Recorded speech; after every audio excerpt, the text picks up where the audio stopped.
kusolo lyaki erya gavumenti kubanga omusolo gwe tujja wano mutini. Bw'olwala essaawa zino odduka mu Yukwe mu disitulikiti ndala ye Kawolo. Bw'olwala essaawa zino odduka Mukono municipality yeri eddwaliro naye mu Namataba kubanga bakufuula town council. Ezo zonna service ezo teeka okuba ng'okola ki ng'ozifuna. Kati awo nno tulyoke tufuna miliyoni 25 ezo nazo mukama wange zaatuuka. Third release twafuna era miliyoni 25. Fourth release twafuna miliyoni 5. Nga awamu twakafuna obukadde 17 mu 10 mu emitwalo 10. Obukadde 17 mu emitwalo 10 ne ssente mukama wange eziri mu Namataba Town Council. Ssente zino zatambula zitya? Namataba erina aba beneficiaries 37 bafuna obukadde 29 mu emitwalo 8. Namataba B tulina aba beneficiaries 46 batwala obukadde 32. Namagunga ane bafuna tulina aba beneficiaries 37 batwala obukadde 3 mu emitwalo 20. Namagunga bali beneficiaries 36 batwala obukadde 31 mu emitwalo 6. Awamu ba beneficiaries betuyina bali 156 nga bano bagendamu obukadde 20 mu 3 mu emitwalo 6. Kakati mukama wange Namataba twafuna ba beneficiaries 18 eno bagendamu obukadde 77 mu emitwalo 2. Namataba B tulina abagenda okuganyula bali 14 bagenda kutwala obukadde 75 mu emitwalo 35 mu 6. Tuyina Namagunga annex bagendayo beneficiaries 10 mu 10 nga bagenda kutwala obukadde 77 mu emitwalo 5. Namagunga ward tugenda kutwala obukadde 76 mu emitwalo 23 nga ku second phase ne third phase tugenda gaba miliyoni 3 mu 6 mu emitwalo 34. Kati mukama wange nagenze mu maaso n'emenya tekuyita disaggregated data ba beneficiaries. Abakyala lwekyo teeva okusoma bali bameka? Abakyala tuyina abakyala 12 bagenda kutwala obukadde 9 mu emitwalo 6 ye 30%. Tuyina eredale aba senior citizen bali 3 bagenda kutwala obukadde 3 ye 10%. Tuyinawo ne balance awadde okusigalawo emitwalo 2. PWDs tulinayo omwami omu mukama enterprise groups ze tulina mu Namataba Town Council ziri 95 omuvudde ebyo byensomye mukama wange 95 era ze zigenda mu ssente zino. Naye abantu bano batugamba nga tukola enterprise groups nti bagenda kukola emirimu egyo era groups ne zikolebwa. Meya akyogeddeko naye meya ekyo kikyamu. Ssente omuntu gyazisabidde kyezirina okukola si kuzijjayo kuwasa abakazi b'oyogeddeko. Era abawasa abakazi bananga muyina ebbanja ery'okunoonya ssente mukole ekyo temwatugamba mu groups. Omukazi fine omulese mu maka naye olina kyeweeyama okola ne gavumenti kyoba otuukiriza. Era oluvannyuma lw'ebbanga gavumenti lyebawadde ssente ezo mugenda kuzizza n'abalala bazifune. Mukama guest of honor, this is a grant for a parish. Ssente za muluka zikozese ozikomyewo n'omulala afune azikozese era azizze. It is called a revolving fund. N'olwekyo abakulu abali wano abataka ab'Namataba abaddemu nti president yatuwa simanyi atuwadde twejjeko enfuufu nedda ssente za mirimu. Era tujja banoonya ffe ng'aba gavumenti ng'ekiseera kituuse ssente ezo muzireete. Abaana batekozesa bulungi so wano we mbabuulidde. Mwebale nnyo mwebalirika. Naye bakuja kwesa NRM buli kimu ekikye kye NRM mama ng'okyalidde miliyoni ya Museveni wadde emitwalo 10 bw'obaana ogenda bwe baba bagoba ku kibanja jangu mu ofisi ya RDC waggule tebawaayo wadde omutwalo. Wabano teriyo mpaabi yonolete wadde omutwalo teri yategula empapula. Mujje mu ofisi ya RDC bajja kubayamba. Mujje mu ofisi ya Daga muganda wange bajja kubayamba. Olaba nti oba wamagye okutwalako ettaka oba yaani mutunoonye mukoze ofisi ya chairman wa district wa NRM tujja kubayamba nga temutasudde wadde mutwalo gwa ssente musobole okulimira ku bibanja byammwe musimbe mwanyi gye tubawa mweyagale mu gavumenti ya President Museveni. Tuuka wansi zikola emirimu egyo sente ze baweereza zibatuukako yensonga etukoze eki abantu gye muli naye temumanyi bakulembeze byammwe bye bakola. Abantu munoonya we mutandikira buli nsonga naye temukola ki temumanyi. Naye nze olwaleero ne office yange ya NRM ne bannaffe be tuweereza emirimu sekutale mulabye omwogezi mulabye n'abalala gye bali munnaffe omulala Hajji afiiriddwa naye tuli wano kaawo yasindise omubaka physical planner yono bazikola ki basituna bwe tuva ntuwa lipooti biki bye tusanze. Naye nze ssebo omukulu Daga tiye Mukono yali badaga nti ago oli wa bibiina naye mugamba njagala okumanya biki ebikoleddwa mu Namataba Town Council, biki ebikoleddwa e Nakisunga, biki ebikoleddwa mu division oba mu Ssega Namuganga buli gombolola yonna. N'olwekyo ensonga etuleese wano kwe kutulya programu za gavumenti zonna bwe zitambula. Naye kati okusingira ddala PDM eno abantu yonna gye tuyise beemulugunya si bamativu na ngeri gyetambulamu. Naye PDM eno eya planning ensonga eno omwagala wammwe President Yoweri Kaguta Museveni gwe mwawa obululu. Naye PDM teriiko bibiina bya bufuzi n'owankubadde Museveni wa NRM teriiko bibiina bya bufuzi ti oba oli wa NOP oba oli wa DP oba FDC. Sente zino eza PDM za bannayuganda bonna, teziri mu mawanga, teziri mu madiini, teziri mu ofaanana otya, kubanga abakadde balinako, abaliko obulemu balinako, abakyala balinako, abavubuka balinako, n'abo abali mu myaka egisutseeko awo kubanga tebannaweza nkaaga 59. Buli kategori ekola ki erinako. Naye bwe tuba tutambula tulina obuzibu bwe tusanze. Abantu baffe baluddewo okufuna ssente, abantu baffe babatambuzizza nnyo, obukwakkulizo bungi, abantu baffe abamu tebamanyi luzungu, abakola ku nsonga naye tebabayamba babagoba bugobi. N'olwekyo ekyo kikyamu.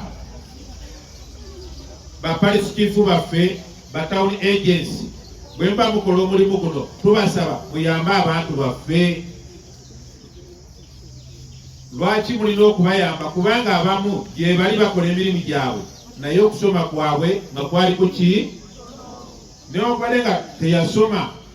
Kawo waffe owa Mukono mukyala Namanda Elizabeth asobodde okubeera naffe wano olw'emirimu ate egyenkize ennyo egibadde gikwetagisa waggulu awo kwekunsigika. Ndi musanyufu nnyo olw'okuba nti nno mbasisinkanyeeko era nga nkakasa nti buli kimu ekyogeddwa n'ensonga ezizingiddwa documentize era nja kuba mutegeeza report. Presentation omukulu gye yabadde ategese Honorable General Secretary already yagyogeddeko kuba yabadde yakubanjulira ebintu ebikoleddwa mu Namataba Town Council ebya gavumenti era kyemanyi mwena mwabiwuliriza bulungi. Wabula ngenda kwogerako ku nsonga nga 2-3 ku biki ebyetaagisa okukolebwa. Ngenda kureactingako katono nnyo maybe abantu baffe okubanga tulungamizibwa mu nsonga ezimu n'engeri gavumenti gyekolamu emirimu gyayo. Okusookera ddala ku nsonga ya PDM badde nsaba baganda bange, bakulu bange, bato bange, ate era n'emikwano gyaffe tujumbire PDM program eno, enkola za Parish Modal. Badde wano nga mpuliriza era nga ntekinga notes abantu abamu nga bagamba nti tetwafuna ssente abalanga bagamba nti twafunako ntono. So mukulukawo information. Bannange abasitukasituka amba tetufunanga sente lwaki ziruddewo. Chairperson we NRM ensonga yagyogeddeko. Abasooka okufuna sente kyemanyi bategeka olukuŋŋaana ne bajja ne babawa sente. Naye temwayita ku system gye bayita financial inclusion system. Ba parish chiefs bajja ne babayitamu ku maka gammwe nga babajjako ebibakwatako si kyo, ne bajja nga bababuuza gwani obeera n'abantu bameka wano, olima biki bye wenyigiramu, endagamuntu ne bazikwata ne bazibajjako. Eyo yali emu ku nta ku madaala agaali gatutuusa ku PGM. Naye olw'okuba chairperson ensonga eyo yagyogeddeko nti abantu abamu bakozesa omukisa nga ate bagenda mu byalo ebirala ate ne bakola ki ne bafuna ssente. Gavumenti kwe kuteekawo ng'eyita mu minisitule ya ICT eya tekinologiya okuteekawo enkola ya financial inclusion system. Ng'eno financial inclusion system CDO ne parish chief we bajja ne bakuggyako ebikwatako, mostly the parish chiefs n'abiyingiza mu system ne bayita Parish Development Management Information System. O CDO afuna gwe ataddeyo kusaba ng'oyagala ssente ng'oyise mu vetting committee, ng'oyise mu loans committee, kubanga nkakasa nti CDO si yasalawo ani agenda okufuna ssente. Si kyo abali ku bukiiko, si kyo akakiiko ke kasalawo nti ng'ogenda kufuna ssente bwe ziti era ogenda kukubanga ozifuna bw'otyo. Kati agamanya wegafuwaddeganega wa CDO ng'atula ku laptop ye mu system eri ya financial inclusion system ng'ateekamu katugambe nti no beneficiary ebalironda Patrick wamuteekamu mu system katugambe ng'oyo byonna n'okola emirimu gino egy'obwannakyewa naye nga wagisaba kuba gwe kiyamanyi waffe mu kibiina kyaffe. Tukwebalanyegirabase webalire ddala omwe ku ngalo bannaange. Nsanyuse nnyo okubeera wano era mazima ddala olukiiko luno Hajji akubye enkiiko eziwera mu disitulikiti, naye nsaba okwebaza kyamaani ddala tiwebala okuorganizinga olukiiko luno. Olinga alidde empa nga sofa simanyi oba kyamaani nnyingi abatuuze oba kuba yakolamu dda ndowooza alinaye wasobola okubatuuza mwenna, naye tubaddeko mu busomero bwaffe nga obumanyi, tubaddeko mu bisusunku eby'enjawulo mu maka ga Twahir yennyini tubaddeyo. Kwe kubulwa enkiiko nga zino ne tuwuliziganya ne tuwulira issues eziri mu community okuva mu bantu bennyini nga bazeeyogerera. Kye tujja ne twogera ne tukola ki ne tugenda. Naye enkola eno Chairman Twahir gy'aleese nsaba bakyamaani bonna bajja adopting kuba edda era nkimanyi abamu ku mmwe mukola zino enkiiko mu byalo, naye njagala nnyo okuwulira nti olukiiko lwa LC2 olukiiko lw'omuluka lwatudde ne lwogera ku nsonga z'obuluka okwo.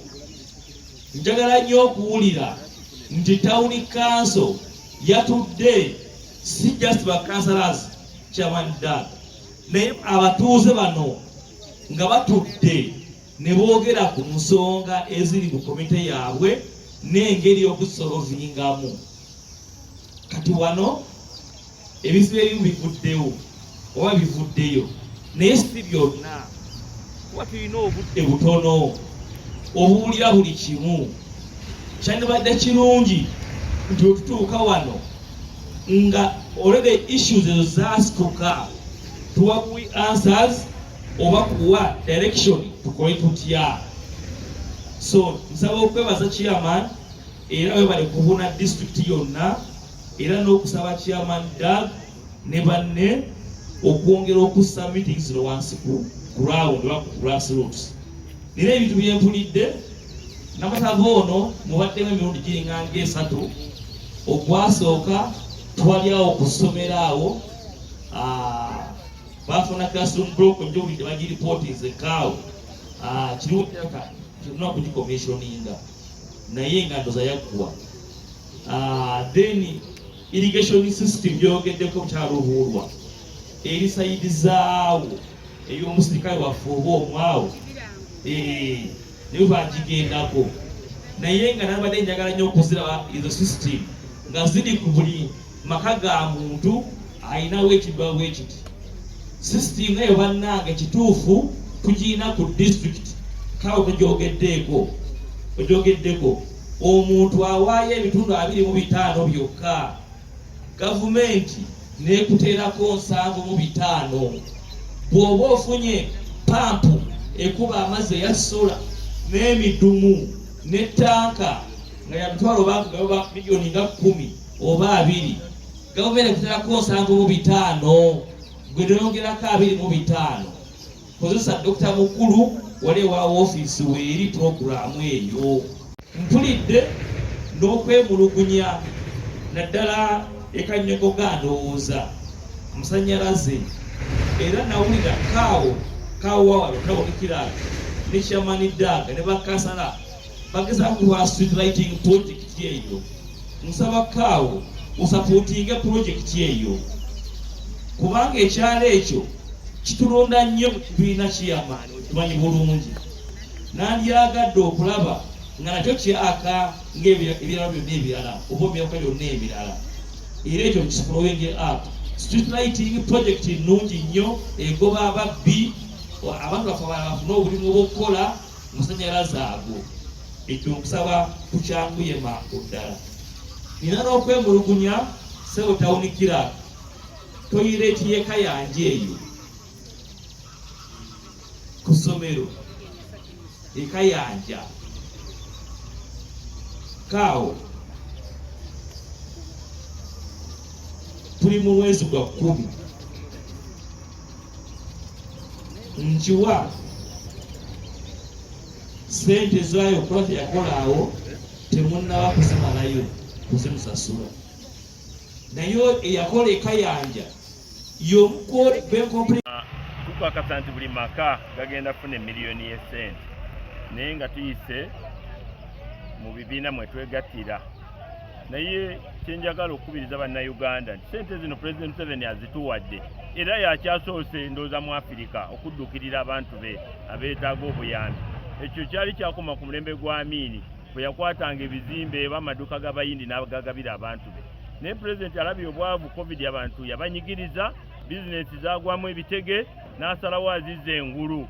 Sente bw'ofuna emiliyoni erabika ng'entono naye bw'ogenda ogyewere wa Manerenda oluusi ente egenda, kyalaani kigenda n'ennyumba oluusi ng'egendeddemu. Kati sente zizze tuzikozese bulungi, tetudda mu kukola mbaga, tetudda mu kuwasa kwekusooka kwekulisa kuziryako nnyama, tuziteeke mu ebyo nga tetumaze okunoonyereza amagezi ku bakugu engeri ki omuntu gy'akozesaamu sente entono n'asobola okugenda mu maaso. Oba oggyeyo sente za kulunda mbizzi ate tekagamba nti ngenda kulima kasooli, sooka ozikozesa ekyo ky'okugusemu oba ky'omaze ebbanga ng'okola weeyongera okwegaziya. Oba ogenda kulunda nkoko, emiliyoni bagikuwa okulunda enkoko era esobola okuzza engulu. Kye tunoonya abantu bave mu sitenseni essaawa z'okukola babeere awaka nga balina bye bakola.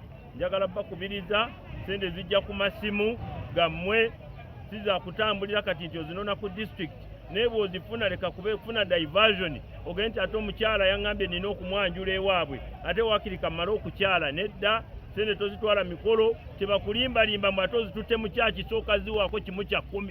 Twawulidde abasumba abazisaba nti musooke mujje muwe ekimu eky'ekumi musige ensigo, sooka omale ekkola ofune amagoba olyoke sente ogende okuwa ekimu eky'ekumi. Era okwetegereza etambula etya.